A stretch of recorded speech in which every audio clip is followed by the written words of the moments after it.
So let me start introduce my titles. So in these talks, we try to understand how the ENSO amplitude is changing, how ENSO amplitude change into the future climate. So and to do that, so we examine the relationship between the ENSO amplitude and the internal climate variabilities using the community Earth system models large ensemble experiment.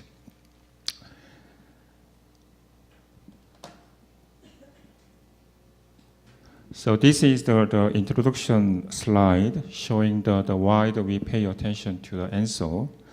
So as you know, the ENSO phenomenon is limited in the central and eastern tropical Pacifics, but its impact is quite huge. So ENSO actually is able to affect the weather and climate variabilities in the globe through the atmospheric teleconnection mechanism. So it's very important to understand how the ENSO amplitude change in the future climate. So there are many previous studies to examine such issues. So here I would like to introduce the previous studies, papers. So according to these two papers, the frequencies of both extreme El Nino and the La Nina event frequency increase because of the greenhouse warmings. But these two studies actually did not use the typical ENSO index, such as the Nino 3 or Nino 3.4 SS index. Instead, they used the process-based index. So when most study actually used the typical ENSO index, but they show that the ENSO amplitude increase or decrease or little change in the future climate. In other words, there is no consensus how the ENSO amplitude change under global warmings, especially using the CMIP3 and the CMIP5, the climate models. So this is one example. So according to these studies, they actually selected the best 9 CMIP5 climate model. The shown here is the time variation of the simulated ENSO amplitude in the best 9 models. So you can see that here is a thick line is the ensemble mean ENSO amplitude. You can see that the ENSO amplitude slightly increased until the middle 21st century, but since then the ENSO amplitude is decreased. So therefore there is no change from the historical run to in the future climates. So still there has been no consensus how the ENSO amplitude and the frequency may change under global warming. So therefore, it is still very important issue to examine the response of the ENSO amplitude to greenhouse warmings. So in these studies, we just focus on the role of the external forcings versus the internal variabilities. So by the way, here, internal variability is defined as the natural variability of the climate system that occurs in the absence of the external forcing, according to this study. So to examine the role of the external versus the internal variabilities, we mainly analyze the community Earth system models large ensemble experiment. So here is the structure of the CSM, which consists of the Camp 5 atmosphere, land, ocean, and sea ice is coupled. So here is the more detailed experimental design of the CSM. So CSM actually has the 30 ensemble members. So ensemble member 1 is forced by the historical and the RCP 8.5 scenario, okay? And then the ensemble member 2 to 3 is forced by the same external forcing with ensemble member 1, but it's a very, very small the atmosphere initial condition, like here. The atmosphere width is order of the 10 to minus the 14th power difference in air temperature. So therefore, the spread simulated in each ensemble members could be due to the internal variabilities. So here is we check the performance of the CSM, the large ensemble experiment. So here x-axis is year and the y-axis is global surface temperature anomaly. And here blue color is the global surface temperature anomaly simulated in each ensemble member. And the black curve is ensemble mean of 30 ensemble member, and the red color is from the NSEP reanalysis data. So you can see that the CSM large ensemble experiment is pretty good, did pretty good job to simulate the global surface temperature anomaly. Okay, so here is the main result. So this is the shown here is the ENSO amplitude simulated in the CSM large ensemble experiment. So by the way, in this study, the ENSO amplitude is defined as the linear 3.4 SS index standard deviations.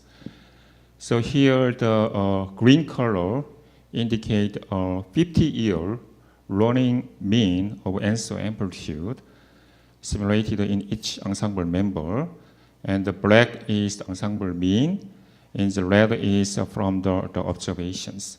So you see that it's a huge spread, okay, huge spread. So which means that we cannot ignore the role of the internal climate variabilities to understand the ENSO amplitude from the present climate to the future climate. And let me explain some more detail. Here's 1980 means that the ENSO amplitude for 1930 to 1980. Okay. So, and also you can see that the CSM models simulated a much larger the ENSO amplitude compared to the observations. Okay, first let's look at the role of the external forcing. So this figure is the same figure in the previous slide. So let's look at this black line showing the ensemble mean ENSO amplitude. So you see that the ensemble mean ENSO amplitude gradually increased from the present climate to the future climate, which is mostly due to the external forcing. So in details, here 30 ensemble mean ENSO amplitude for this period, the 1930 to 1980 is 1.21, and for the late 21st centuries, 30 ensemble mean ENSO amplitude is just 1.45. So which means that the difference between these two periods is just 0.24, which means that only around 10% increase in terms of the ENSO amplitudes from the historical run to the present future climates, which is due to the external forcing. So this is a special structure. This figure is the 30 ensemble mean SSD standard deviation for this period. Its bottom is for this period. The right figure shows that the difference between this period and this period. So consistent with the previous slide, you see that the ENSO amplitude slightly increased in the future climates. So how the external forcing caused the increase of the ENSO amplitude? So maybe there may exist a number of the mechanisms, but here we want to focus on the role of the mean SST increase. So this is the 30 ensemble mean SST for this period. In the bottom is again 30 ensemble mean SST for this period. So this is the difference between this period and this period. So you see that the SST becomes warmer everywhere, but you may see that more warming in the eastern and the central tropical Pacific, which means that the El Nino like the mean structures. So according to the previous studies, when the more warming in the central and the eastern tropical Pacific caused to enhance the SST and the precipitation, the coupling, the intensity, which actually can cause the enhancement of the SST variabilities. So here we are arguing that the El Nino-like mean SST increase, which is due to the external forcing, may cause the enhancement of the ENSO amplitude. Okay, so here is my first conclusion is the ENSO amplitude slightly increased from the mid-20th century to the late 21st century in the CSM model, but this is just a 10% increase, which is due to the external forcings. And what about the internal variabilities? Again, this figure is already showed in the previous slide. And then when we look at this period, you see that the maximum ENSO amplitude and the minimum ENSO amplitude is almost 0.7 or 6 and 7 Celsius degree, which is quite larger than that due to the external forcing, which means that we cannot ignore the role or the influence of the internal climate variabilities in these models. And this the contribution of the role of the internal climate variability is not much changed in the future climate.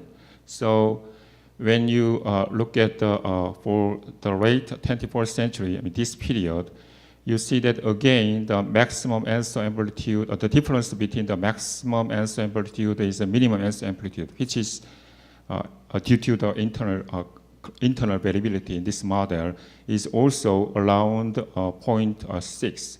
Okay, so therefore we may conclude that first, internal variabilities definitely plays an important role to understand the change in ENSO amplitude in a changing climate. And also, here we want to emphasize that change in ENSO amplitude due to internal variability is not much different from the historical run to the RCP 8.5 run. So in other words, the role of internal variability is not much changed by the anthropogenic forcings.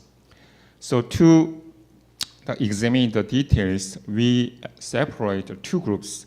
So group A, which simulated the highest the ENSO amplitude, which means that group A actually is characterized by the large internal variability, and the group B simulated the lowest ENSO amplitude, which means that the group B actually is characterized by the small internal climate variability. And then this is again the special structure for the group A and the group B. You see that group A minus group B, actually you see that is a large difference of the ENSO amplitude. So, and then, by the way, this is the historical period. And then we show that we calculate the ENSO amplitude variations from the historical run to the future climate in the group A and the group B. And you may see that in the group A, there is a little change of ENSO amplitude from the historical run to the future climate, present climate to the future climate. But in case of the group B, which means that the small internal variability, you see that the ENSO amplitude is gradually increased from the historical period to the future period. So again, this is the ensemble mean of the ENSO amplitude is a group A, this blue color, and this red color represents the ensemble mean of ENSO amplitude in the group B. As I mentioned before, in the group B show that the ENSO amplitude significantly increased from this period to this period. But in case of the group A, there is a little change of the ENSO amplitude from this period to this period. So therefore, this is my final slide. So we argue that if the internal variability is large in the historical run, so the ENSO amplitude change due to external forcing may be very small. In contrast, the ENSO amplitude change due to external forcing is large under the condition that the internal variability is small in the historical run. So therefore, this result implies that the magnitude of the internal variability in the present climate may determine the future change of the ENSO amplitude. So therefore, it is very, very important how the climate model simulate the amplitude of the internal variabilities in the present climate, because that actually may determine the future climate, future state of the future change of the ENSO amplitude. Okay, thank you for your attention. Okay, any other question?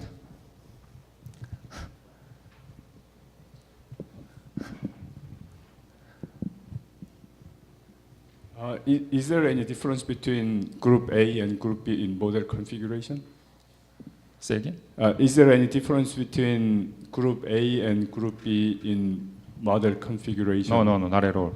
The group, I just mentioned the early part, is the only difference between the Group A and the Group B to any other model member is a very, very small difference in the atmospheric initial condition at the starting time. So the external forcing is the same, any model structure is exactly the same. So when the model started to run, very, very small initial condition is just different between the Group A and the Group B and any other members. So therefore, the spread actually could be mainly due to the internal variability in each model. Another. So have we looked at the change in stratification in upper layer during the, during RCP 8.5 scenario? No, I didn't look at it. I didn't look at it. No. You talked about ENSO amplitude. Yes. How about the frequency of the? Yeah, yes, frequency. Yeah, frequency is actually it is not much changed from the historical period to the future climate. So that's the reason why I just show that the ENSO amplitude change. Any other question? Yes, good question. So we did not look at the details of the special pattern, but when we compare the difference of the ENSO structures between the Group A or Group B, so there is no significant difference in case of the ENSO type. I mean the EP or CP type. Okay, let's move on to the next